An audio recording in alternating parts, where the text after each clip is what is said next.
Ja, jeg hedder Jette Kornbæk. Jeg er psykolog. Jeg er 75. Så jeg har arbejdet i mange år med børn og børnefamilier og unge mennesker og voksne alene.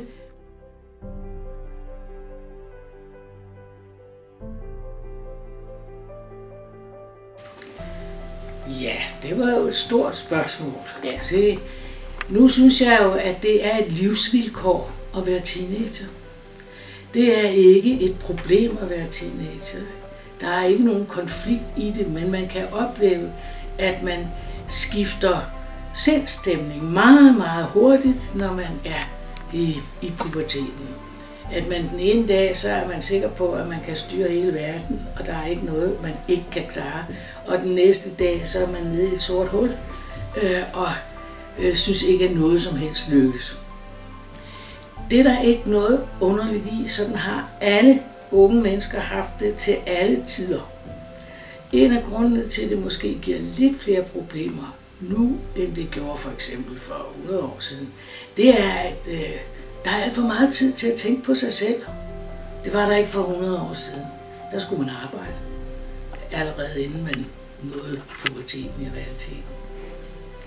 Så det er sådan lidt med, at jeg synes, vi skal passe på, at vi ikke laver problemer og konflikter ud af noget, der ikke er problemer.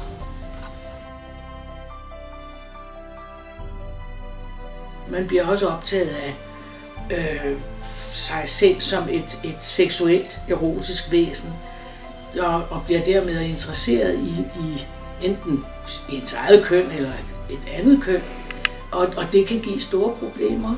Og hver gang man bliver skuffet, så tror man, det er verdens undergang. Og det er det også i det øjeblik, det sker.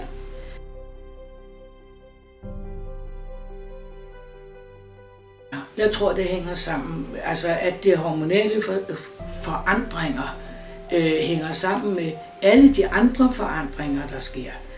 Man skal jo til at vende sig til, at man har en helt anden krop, end man havde før. Og man skal til at tage den til sig og acceptere den, som den er. Og det er der ingen, der gør. Jeg kender ikke nogen teenager, som kan sætte sig op og sige, jeg synes, at jeg ser godt ud, og alt ved mig, det er i orden. Der er altid noget. Der er nogle ører, eller en næse, eller noget hår, eller nogle fødder, der er for lange, eller noget andet, der er galt i den alder, indtil man ligesom har taget sig selv til rette med sig selv.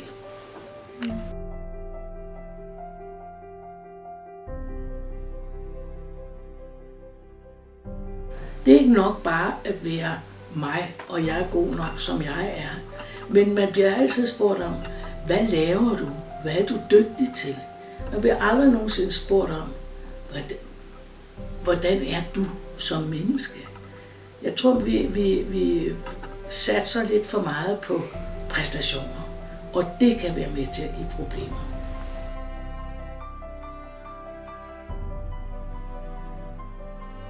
Ja, egentlig har vi dem, men vi ved, at ekspertisen ligger der, og de ting, der skal gøres. Men som på alle andre områder inden for alt, hvad der hedder ungdom, så er der skåret ned på de midler, der er til rådighed. Og så derfor bliver man nok nødt til selv at turde lukke op og sige, at man har et problem. Så vi jo for eksempel undgår,